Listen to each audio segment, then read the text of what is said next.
Hello，你哋好，歡迎你哋又返到嚟我呢一個專注製作粵語 podcast 嘅頻道。我呢一個頻道係方便你哋播住嚟聽，唔需要望住嘅。如果你都鍾意呢一個模式嘅話，歡迎你訂閱我。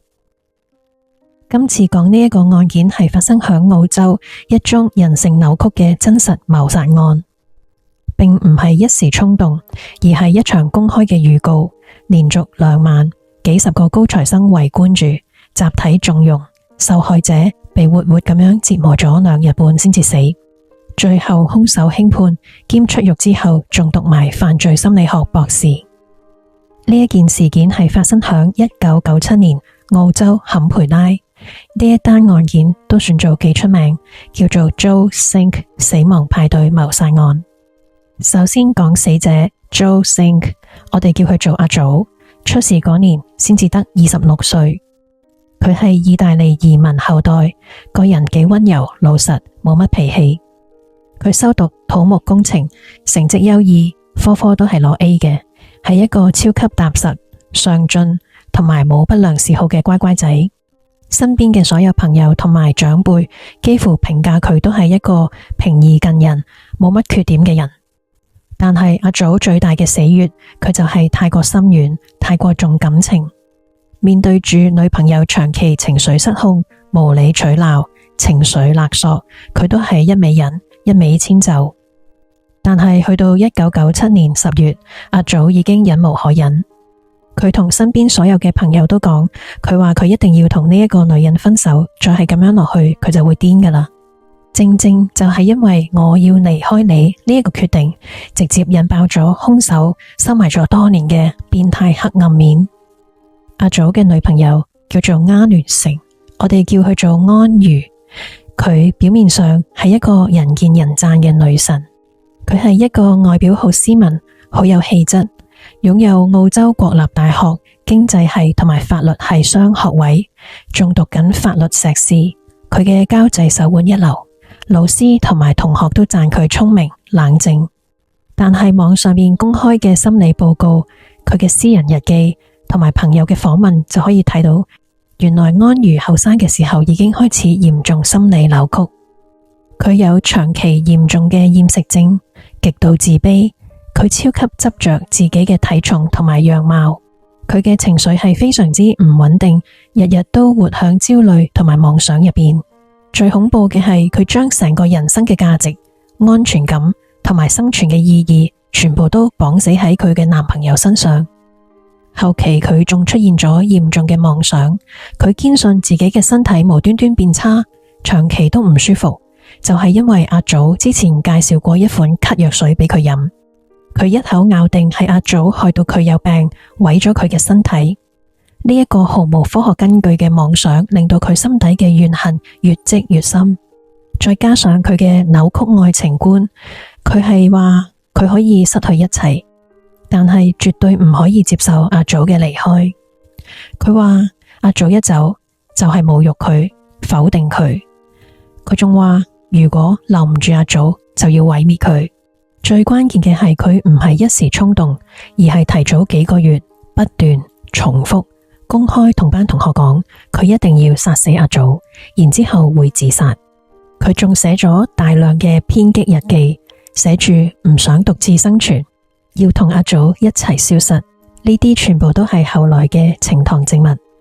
呢一班讀法律最清楚犯罪後果嘅頂級大學生，全部聽晒，全部知晒，全部都知情嘅，但係冇一個勸阻，冇一個去報警。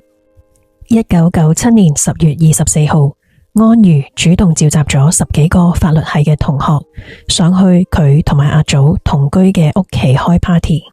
屋企好細，客廳好細，細到所有人一眼就可以睇晒。當晚所有出席嘅學生事後上庭作供，全部都承認佢哋係一早知道嗰晚嘅節目就係殺人。成個客廳嘅氣氛都好詭異。大家表面上飲啤酒、吹水，扮晒輕鬆咁樣，但係全部都心知肚明，今晚屋企呢一個男主角將會被處死。只係得一個人完全蒙在鼓裏，呢一個就係阿祖。佢仲好開心咁樣喺度招呼朋友，完全唔知道自己已經係眾人眼中嘅祭品。根據後來學生爆料同埋記實書籍嘅記載，安如手上嗰啲佛硝西泮強效鎮靜藥，亦即係所謂嘅藍精靈，並唔係隨便可以買得到，係佢事前透過黑市嘅渠道預先買好，一早部署好殺人嘅計劃。當晚去到中段嘅時候，安如走入廚房，將高劑量嘅藥粉融入去阿祖嘅飲品入邊。呢一隻藥嘅效力好強，飲完之後個人會意識空白，四肢癱瘓，冇辦法反抗，任人擺布。阿祖毫無防備，成杯飲晒。10幾分鐘之後，阿祖開始頭暈，視力模糊，坐唔穩，攤咗喺梳化上面。去到呢一刻，在場嘅10幾個大學生就毫無動靜，坐喺度就咁樣眼定定望住成件非法落藥事件。跟住安如同埋佢嘅閨蜜 Matavi， 我哋叫佢做阿瑪，兩個人配合，直接就當住所有人嘅面前，將冇力反抗嘅阿祖注射海洛因。呢一次其實已經係一套完整嘅蓄意謀殺動作，只係阿祖體質好，今次嘅劑量有啲偏差，奇蹟咁樣佢冇即時嘅死亡。第二日嘅天光，阿祖竟然慢慢醒返，避過咗一劫。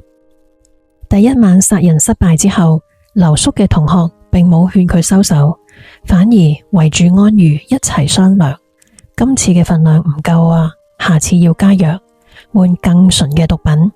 調整注射嘅位置，確保下次一定會死。呢一班法律高材生變相幫手研發殺人嘅方案。1997年10月25號，安如完全冇悔意，冇收手，佢再次召集核心嘅同學開第二場死亡嘅 party。今次佢嘅心態極度冷靜，鐵石心腸，事前準備好加倍嘅藥量，高純度致命海洛因，目的只有一個，今次一定要佢死。當日其實阿祖已經一早察覺到女朋友好似好古怪咁樣，佢啲眼神好冷漠，而且氣氛好唔對路。阿祖曾經想走，但係被安如用藉口軟硬兼施咁樣，係都要將佢留低，唔俾佢走。同樣嘅手段重演，落藥、昏迷、注射致命毒品。今次嘅劑量啱啱好，不過好多人唔知道最恐怖嘅真相就係阿祖並冇即刻死，佢足足活咗36個鐘，係2日半，係清醒、半清醒、極度痛苦嘅狀態之下，慢慢被折磨致死。根據官方驗屍報告同埋法醫嘅記錄，呢36個鐘阿祖嘅真實狀況係超級殘酷。中毒嘅初期，佢不斷劇烈咁樣嘔吐、頭痛、四肢抽筋、全身冇力。響中毒嘅中期，阿祖短暫清醒，有返少少意識，佢清楚感受到自己身體喺度潰爛，呼吸困難，內臟劇痛。佢用盡最後嘅氣力去呻吟，去呼救，佢想爬出去求救，但係佢完全控制唔到佢自己嘅身體。中毒後期，肺部急速積水，氣管被分泌物塞住，口同埋鼻不斷湧出啡色嘅液體，呼吸變得越嚟越弱，體溫急跌，慢慢咁樣窒息，器官逐一衰竭。整整2日半，阿祖就喺呢一種地獄入邊一步一步走向死亡。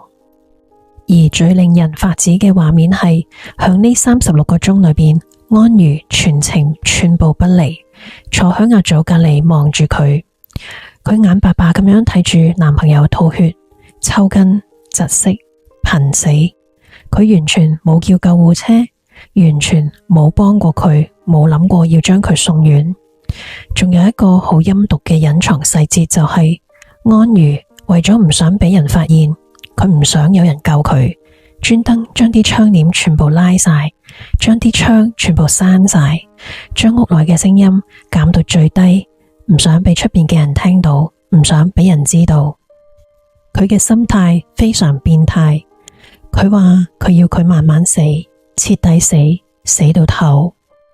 佢話唔容許阿祖有任何嘅生存機會，唔可以有機會離開佢。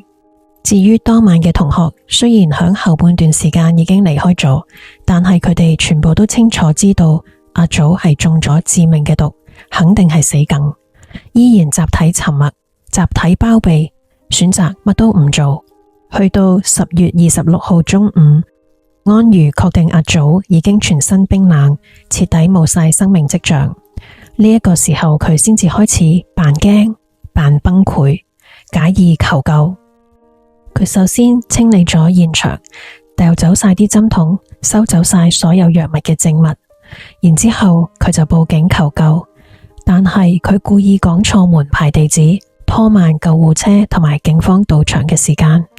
之後佢又向救護員講大話，佢話係阿祖自己亂咁吸毒，意外過量。後期被網上公開嘅閨蜜阿瑪原始口供草稿，徹底拆穿咗佢無辜旁觀者嘅假面具。而且閨蜜絕對唔係無辜，佢全程幫手保管住管制嘅藥物同埋毒品，響 party 上邊幫手引開其他人嘅視線。阿祖昏迷嘅時候，協助撳住阿祖身體，方便安如注射。事後仲有一齊清理證物，毀滅證據。一開始被捕嘅時候，阿瑪仲想將所有責任推晒俾安如，話自己係被威脅，身不由己。但係隨住證據越嚟越多，真相徹底曝光，只係最後法庭仍然裁定所有罪名不成立，無罪釋放。呢一個結果當時震撼咗成個澳洲嘅法律界，大量嘅資深律師公開選民質疑，明明就係明顯嘅幫兇，竟然可以完全脫罪。嚟到安怡出庭，控方當時鐵證如山咁樣講，預謀咗幾個月，公開宣告咗殺人，2次蓄意落藥注射，仲任由受害人折磨致死，事後仲要虛報地址，拖延救援，係100%有預謀嘅1級謀殺。但係辯方捉住唯一嘅缺口，提交咗安如多年嘅情緒病記錄、心理評估報告，主張被告患有邊緣人格障礙、妄想症，犯案嘅時候精神失常。後嚟就知道咗，原來當年陪審團之所以唔敢判佢謀殺罪，係因為澳洲法律需要100%證明被告有即時殺人嘅意圖，所以辯方就成功咗利用呢一個法律啦。佢將安如嘅行為包裝成為情緒失控嘅非理性過失，成功避過咗最重嘅謀殺罪責。最後安如謀殺罪不成立，誤殺罪成立，判刑10年，但係實際只係坐咗18個月監就假釋出獄。死者嘅媽媽響庭上邊崩潰，講咗一句，佢話呢一個國家，你殺死一隻動物都要坐監坐得耐過呢一個刑期，佢個仔係一條命，咁樣輕判實在係冇天理。而當年嘅一班知情嘅學生，當時因為澳洲嘅法律冇知情不報、旁觀縱容嘅定罪條文，最後全部都係無罪、無處分、無代價。好多人都以為兇手出獄之後會低調做人，隱姓埋名，但係安如嘅人生係全世界最諷刺嘅逆轉。佢出獄之後重返學術界，一路升學，讀埋犯罪學碩士、犯罪學博士，一個親手策劃、親手執行、放任他人痛苦死亡嘅殺人犯，後來竟然成為咗研究罪犯心理、女性犯罪嘅學者。佢出書、上電視、做訪問，公開講解犯罪嘅心理，但係佢由頭到尾從來都冇深入咁樣還原當年嘅真相，從來都冇真心嘅懺悔。佢永遠都係官方嘅說法，佢當時係精神解離，被情緒病操控，佢都係受害者。至於阿祖嘅媽媽，咁多年嚟都不斷接受訪問，佢一世都冇辦法原諒，一世都走唔出呢一個陰影。而當年嘅一班冷漠高材生，全部都正常畢業，做律師嘅，做文職嘅，做專業人士嘅，從來都唔再提起呢一件事，將自己曾經縱容殺人嘅黑歷史收收埋埋。呢一單案件嚟到今日，仍然都會不斷被全世界拎出嚟反覆研究。成件事入邊有3個好殘酷嘅要點。第一，極端佔有欲從來唔係愛，係病，係毀滅性嘅。如果一段關係入邊，對方話你走我就毀滅你，千祈唔好覺得係愛得太深。呢一個係高危病態嘅人格，隨時會拖咗你落地獄。第二點，高學歷絕對唔等於善良，唔等於正義。最恐怖嘅唔係文明嘅惡人，係一班讀晒法律、明晒是非、明知係犯罪，仍然選擇冷漠旁觀、縱容行兇嘅精英。第三點，旁觀者嘅沉默從來都唔係無辜嘅。當你明知悲劇將要發生，但係就選擇唔出聲、唔阻止、唔救援，咁樣都係一個造就死亡嘅其中一員。呢一單1997年澳洲死亡 party 真實殺人案，絕對係司法史上最諷刺、最令人心寒嘅教科書級案件。一條善良、光明、前途無限嘅人命，死於扭曲嘅執念同人性集體嘅冷漠。今日嘅案件就嚟到呢一度啦，你每一個 like 同埋訂閱對我嚟講都好重要㗎。如果你都鍾意我呢一個頻道嘅模式，請你訂閱我，俾個 like我，留言同埋分享，多謝你哋，下一集再見。